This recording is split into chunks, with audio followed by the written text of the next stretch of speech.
1848 से लेकर 1956 तक 108 साल का संघर्ष हुआ हमारे इस महापुरुषों के आंदोलन में।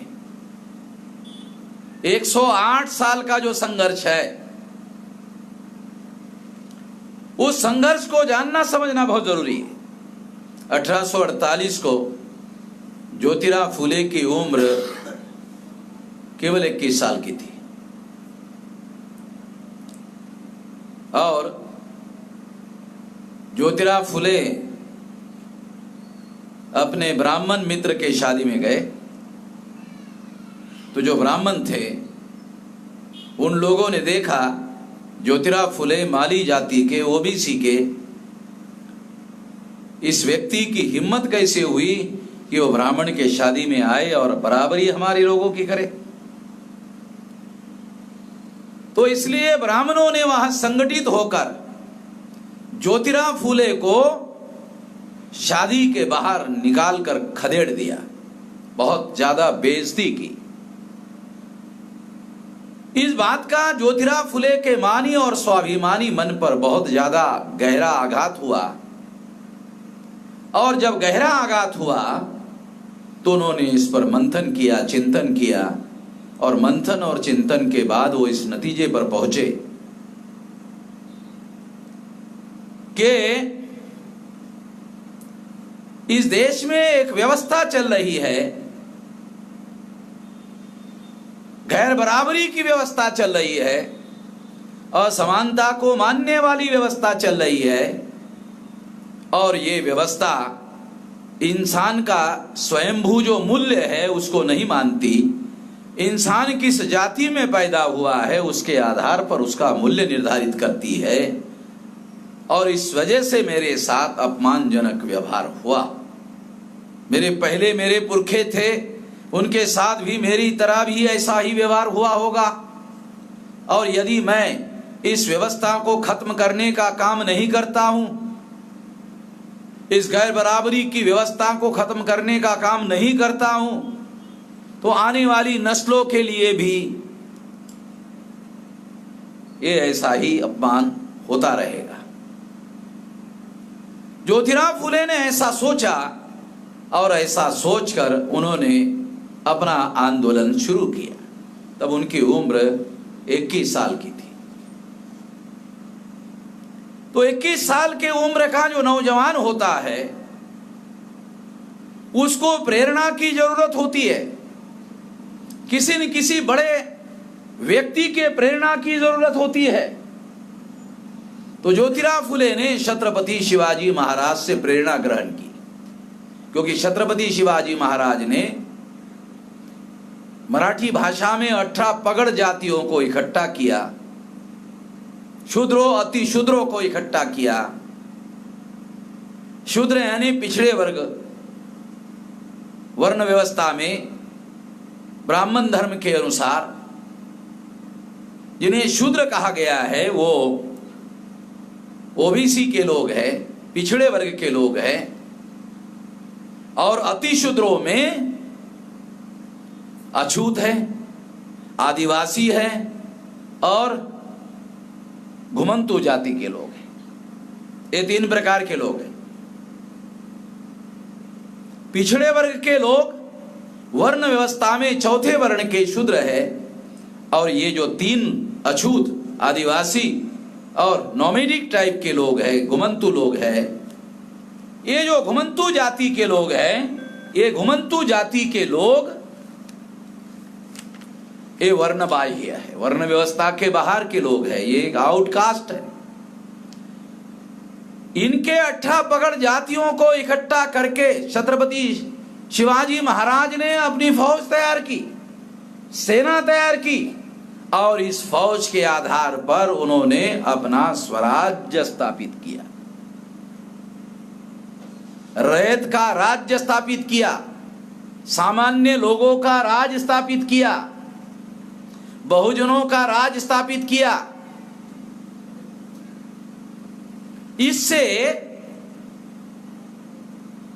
ज्योतिराव फुले ने प्रेरणा ली और प्रेरणा लेकर अपना काम शुरू किया।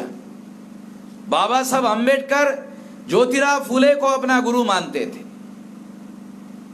ज्योतिराव फुले शिवाजी महाराज को अपना गुरु मानते थे। जो घटनाएं हमें दिखाई देती है उसके आधार पर उन्होंने शिवाजी महाराज से प्रेरणा ग्रहण की और फिर शूद्रों और अति शूद्रों को जिस तरह से छत्रपति शिवाजी महाराज ने इकट्ठा किया था, उसी सिद्धांत को आधार लेकर ज्योतिराव फुले ने भी शूद्रों और अति शूद्रों को इकट्ठा करने का काम किया और एक आंदोलन खड़ा किया। ये आंदोलन वो जगाने का काम लगातार करते रहे महाराष्ट्र में और 24 सितंबर 1873 को ज्योतिराव फुले ने इस कार्य को संगठित रूप से करने का निर्णय किया और इसके लिए उन्होंने सत्यशोधक समाज की स्थापना की 24 सितंबर 1873 को। और इस तरह से ज्योतिराव फुले ने संगठित रूप से इस काम को करने की योजना बनाई। मैं ये सारी बातें विस्तार से इसलिए बता रहा हूं क्योंकि हमारे जो लोग हैं, जो लोग सुन रहे हैं या साधारण लोग हैं जिनको मैं संबोधित कर रहा हूं, मैं ये चाहता हूं कि वो लोग हमारे पुरखों का आंदोलन जाने, उनका मकसद जाने और मकसद और आंदोलन को जानकर उसी तरह से आंदोलन को आगे बढ़ाने की कोशिश करें। नाच गाने करने से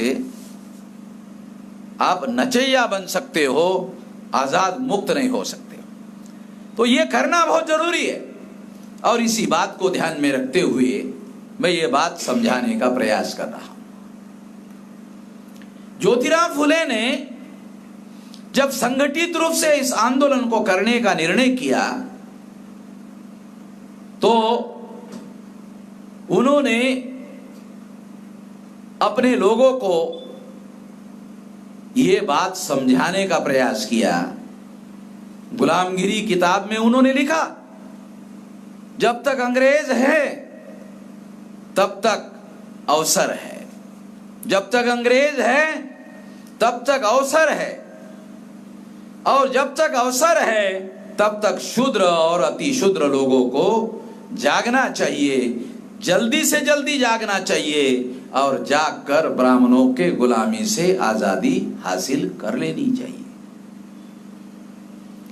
ज्योतिराव फुले के समय में जब वो उम्र के 30 साल के थे तब 1857 को इस देश में अंग्रेजों के विरोध में विद्रोह हुआ था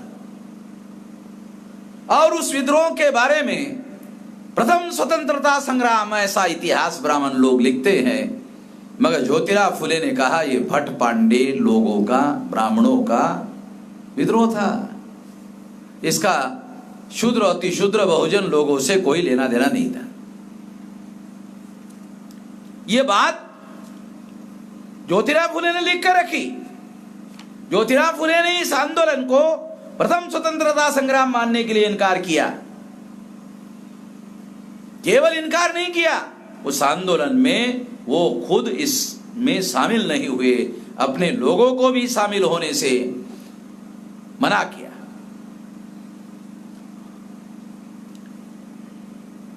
ये जानना, ये समझना बहुत जरूरी है।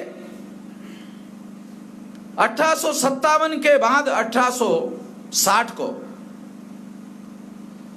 ये आंदोलन अंग्रेजों ने विफल कर दिया क्योंकि ये जनता का आंदोलन नहीं था, ये रजवाड़ों का आंदोलन था और ब्राह्मण तात्या साहब टोपे और बहादुर शाह जफर जो मुगल खानदान का आखिरी राजा था, इनके साथ मिलकर ये विद्रोह किया गया था। अंग्रेजों ने देखा यह आंदोलन जनता का आंदोलन नहीं है, इसलिए इस आंदोलन को कुचलने में उन्होंने देर नहीं लगाई। जब ये जनता का आंदोलन नहीं तो बहुत आसानी से कुचला जा सकता है, कुचल दिया और कुचल कर अंग्रेजों ने कंपनी राज समाप्त कर दिया और डायरेक्ट अंग्रेजों का राज शुरू हुआ। पहले इस देश में कंपनी का राज था।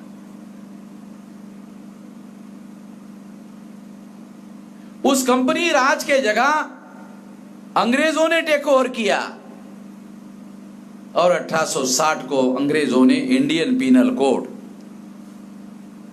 भारतीय दंड संहिता भारत में लागू किया। पहली बार भारत में ब्राह्मणों की जो मनुस्मृति नाम की संहिता थी, उससे अलग अंग्रेजों ने अपनी भारतीय दंड संहिता शुरू की। और ये दंड संहिता इक्वलिटी बिफोर लॉ पर खड़ी थी। मनुस्मृति की संहिता इक्वलिटी बिफोर लॉ पर खड़ी नहीं थी।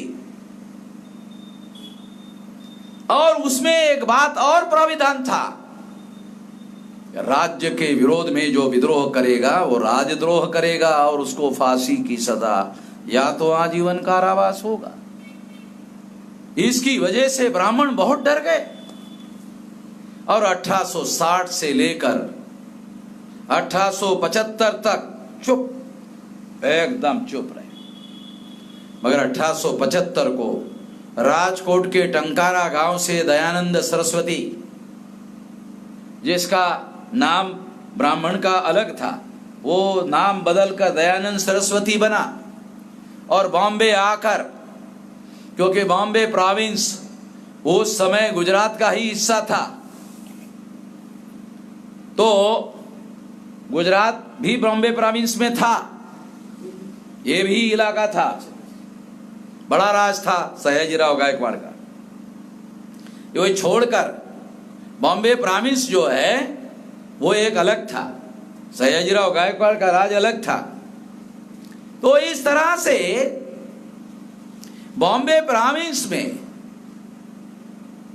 दयानंद सरस्वती गए और वहां उन्होंने आर्य समाज की स्थापना की। हिंदू समाज की स्थापना नहीं की, क्योंकि दयानंद सरस्वती ये मानते थे कि हिंदू मुसलमान की दी भी गाली है, और है, रिकॉर्ड में है। जो भी डिक्शनरियां ब्राह्मणों ने लिखी उस डिक्शनरियों में लिखा हुआ है, और वो डिक्शनरियां हमारे पास है। अगर ब्राह्मण ने उसमें से निकाल भी दिया होगा तो पुरानी डिक्शनरियां हमने रिकॉर्ड में रखी हुई है। हाँ, और सत्यार्थ प्रकाश में भी ये लिखा हुआ है कि हिंदू मुसलमान की दी हुई गाली है, और ये गाली हमें बर्दाश्त नहीं है। ये बात दयानंद सरस्वती ने कही, इसका मतलब है दयानंद सरस्वती नाम का ब्राह्मण हिंदू शब्द का विरोधी था। जब 1875 को आर्य समाज की स्थापना की तो ब्राह्मण दूर से देख रहे थे कि अब अंग्रेज इसको पकड़ेंगे और इसको फांसी की सजा सुनाएंगे, मगर ऐसा हुआ नहीं। अंग्रेजों ने ऐसा नहीं किया। फिर भी डर के मारे ब्राह्मण 10 साल तक राह देखते रहे, और 1875 से लेकर 1885 10 साल राह देखा, और देखने के बाद फिर नासिक में नहीं, बॉम्बे में उन्होंने राष्ट्रीय कांग्रेस की स्थापना की। चटर्जी, मुखर्जी, बैनर्जी, गोखले, तिलक, आगरकर, इन ब्राह्मणों ने राष्ट्रीय कांग्रेस की स्थापना की। उस समय की भाषा में नेशनल कांग्रेस को मराठी में और हिंदी में राष्ट्रीय सभा कहा जाता था, राष्ट्रीय सभा।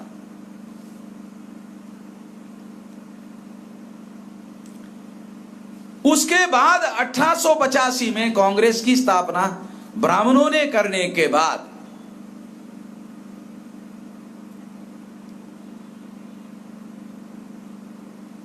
ब्राह्मणों ने ज्योतिराव फुले को कांग्रेस में आने का न्योता दिया। रिकॉर्डेड बातें बता रहा हूं। ज्योतिराव फुले ने कांग्रेस में जाने से मना कर दिया, ये राष्ट्रीय सभा नहीं है, ये भट्ट ब्राह्मणों की सभा है। मैं इसमें जाने वाला नहीं हूं, रिकॉर्ड करके रखा। तो हमारे जैसे लोगों को पढ़ने को मिला, इतिहास लिखा हुआ एविडेंस के साथ हमें जानकारी मिली।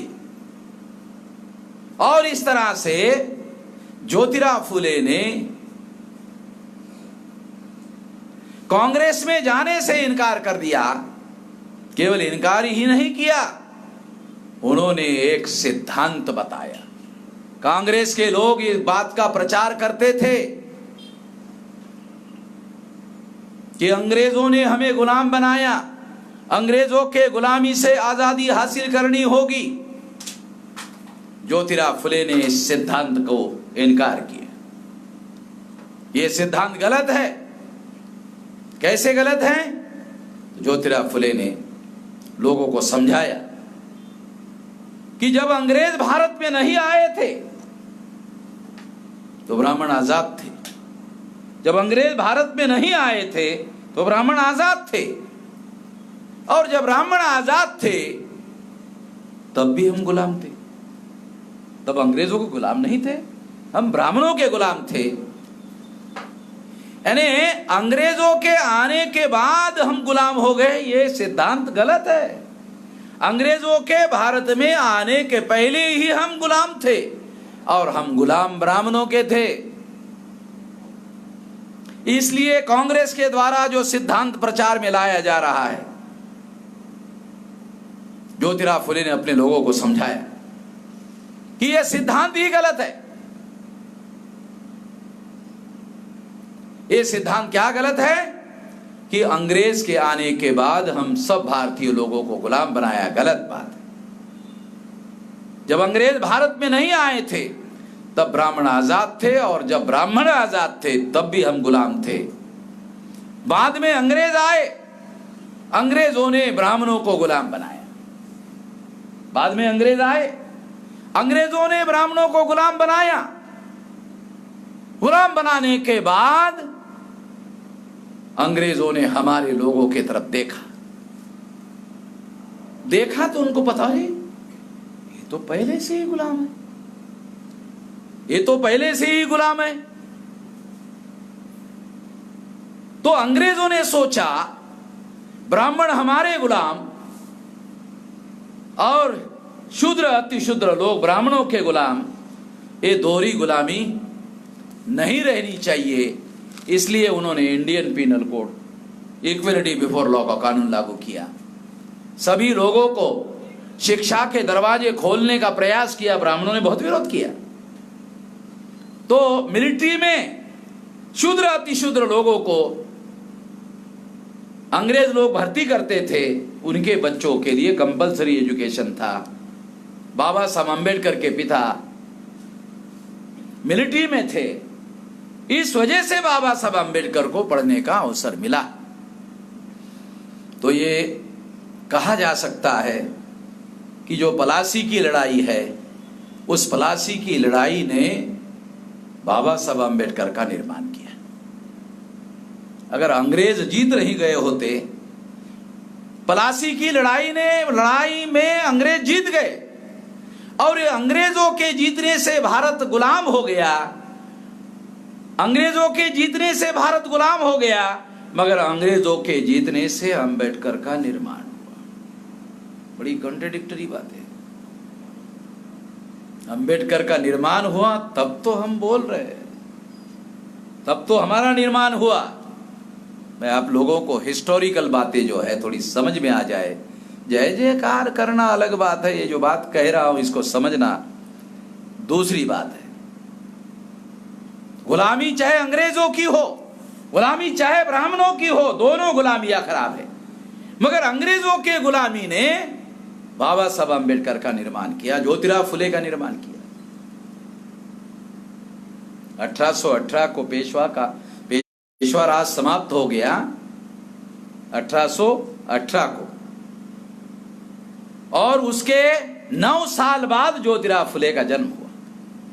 पेशवा राज का खात्मा होने के 9 साल बाद, अंग्रेजों का राज भारत में आने के बाद 9 साल बाद ज्योतिराव फुले का जन्म हुआ। और ज्योतिराव फुले का आंदोलन पनपा, वो भी अंग्रेजों के राज में पनपा। ये भी हिस्टोरिकल बात हम लोगों को जानने की और समझने की है।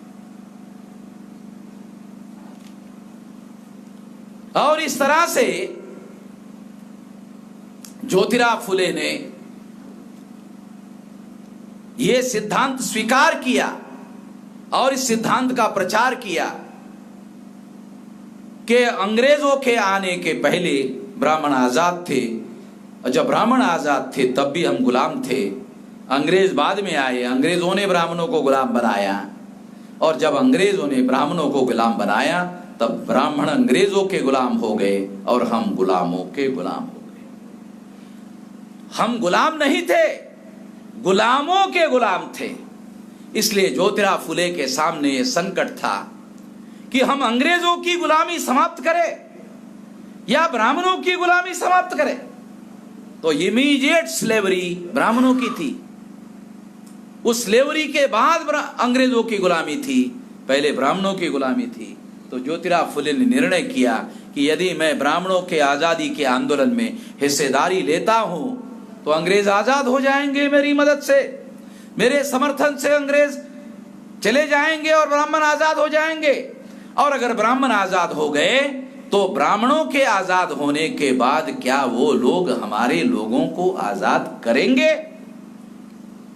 ये सवाल ज्योतिराव फुले ने अपने मन के सामने खड़ा किया और इसका जवाब उन्होंने खुद दिया। ब्राह्मण हमें आजादी देने वाले नहीं है और इसलिए हमें पहले ब्राह्मणों के गुलामी से आजादी हासिल करने का काम करना चाहिए। इसलिए ज्योतिराव फुले ने यह निर्णय किया। ये निर्णय है आधुनिक भारत में परिवर्तन लाने का। अगर ज्योतिराव फुले ने इतना दूर तक असर करने वाला फैसला नहीं किया होता तो बाबा साहब आम्बेडकर को राह नहीं मिलती। और बाबा साहब आम्बेडकर ने जो राह पकड़ी वो ज्योतिराव फुले ने निर्धारित जो रास्ता था उसी रास्ते पर आगे बढ़ने का काम उन्होंने किया। तो इस तरह से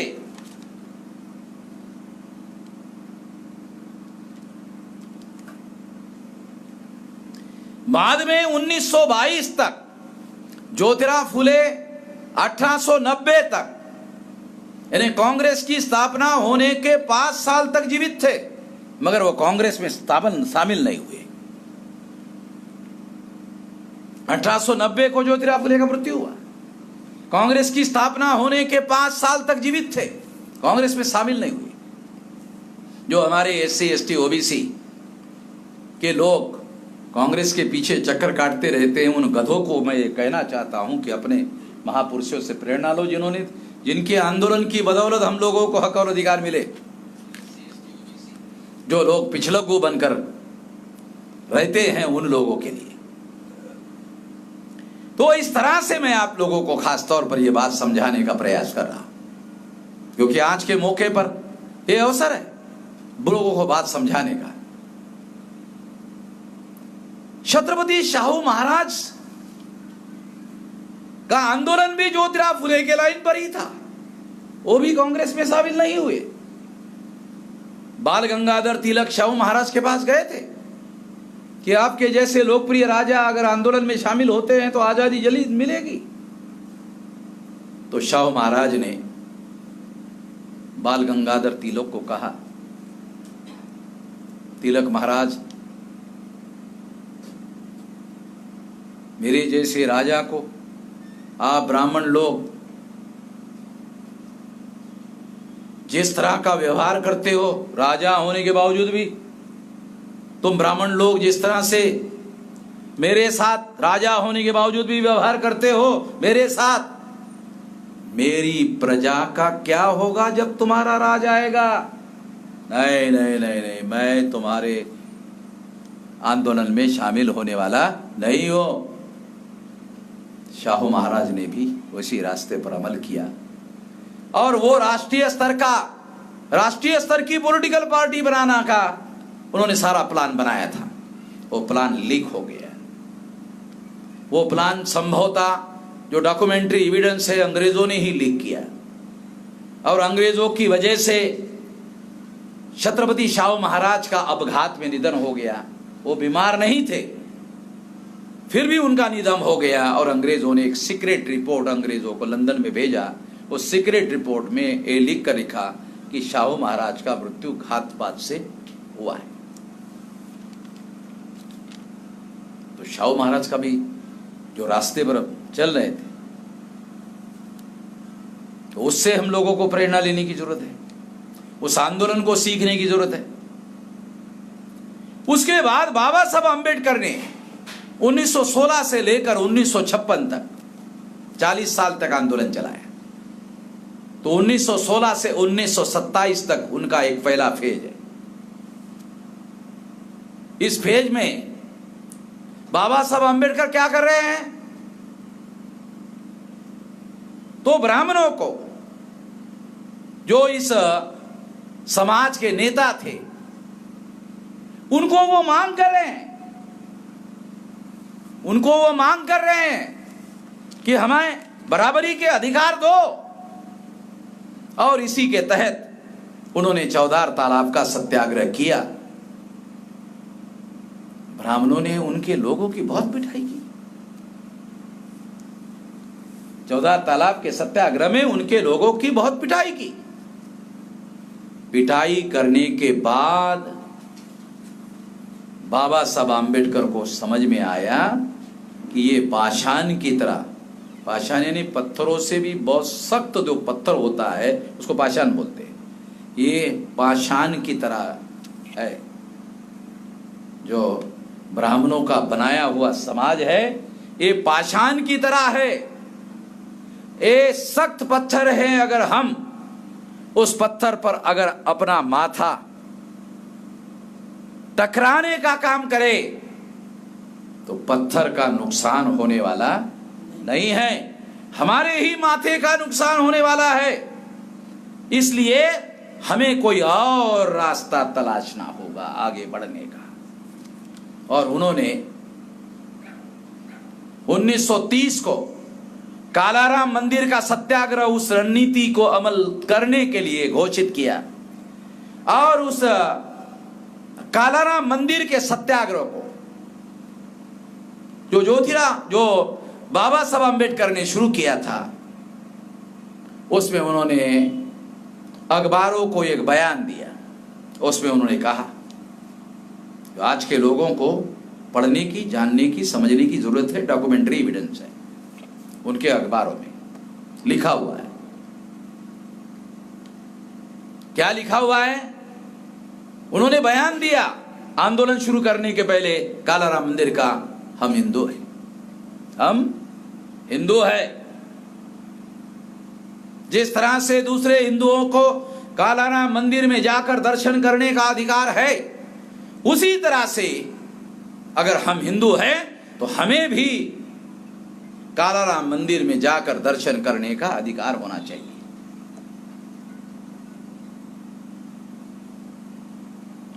और आंदोलन शुरू हो गया।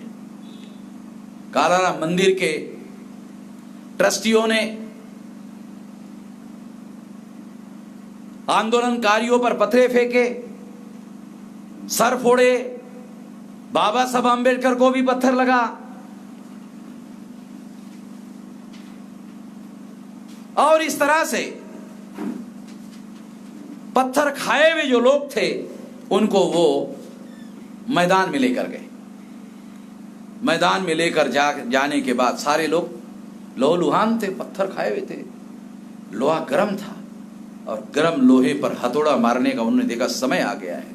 तब उन्होंने कहा यदि हम हिंदू होते, पहला बयान था हम हिंदू हैं, दूसरे हिंदुओं को कालाराम मंदिर में जाकर दर्शन करने का अधिकार है, हम भी हिंदू हैं, हमें भी दर्शन करने का अधिकार होना चाहिए।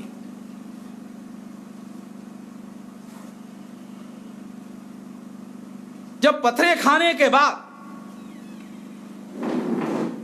लोहा गर्म था, मैदान में लोग बैठे थे और बाबा साहब ने कहा यदि हम हिंदू होते तो कालाराम मंदिर में जाके दर्शन करने का हमें अधिकार होता। कालाराम मंदिर में जाके दर्शन करने का हमें अधिकार नहीं दिया, इससे सिद्ध होता है हम हिंदू नहीं हैं।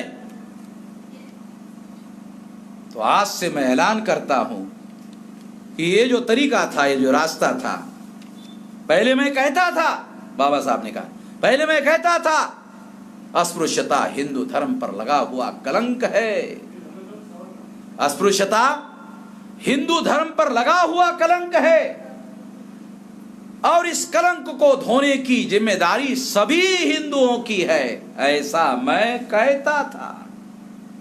मगर अब मैं ये नहीं कहना चाहता। अब मैं कहना चाहता हूं कि अस्पृश्यता अछूतों के नरदेह पर लगा हुआ कलंक है। अस्पृश्यता अछूतों के नरदेह पर लगा हुआ कलंक है और उसको धोने की जिम्मेदारी दूसरों की नहीं है। जिनके नरदेह पर ये कलंक लगा हुआ है, ये जिम्मेदारी उन्हीं लोगों की है और उनको ये धोना होगा, दूसरों की जिम्मेदारी नहीं है। इसलिए आज से हम हमारा रास्ता अलग करते हैं, अब दूसरे तरीके से, क्योंकि ये तो पत्थर के मानिंद समाज है, इसको हम अपना सर मारेंगे, अरे हमारे सर का नुकसान होगा, पत्थर का कोई नुकसान नहीं होगा। इसलिए इस पत्थर में कोई पत्थर पसीजने वाला नहीं है, इसमें परिवर्तन होने वाला नहीं है, हमें अपना दूसरा रास्ता तलाशना होगा। इतने में 3 मार्च 1930 को राउंड टेबल कॉन्फ्रेंस होने वाली थी, उसका लेटर बाबा साहब अम्बेडकर को आया और वो लंदन के लिए रवाना हो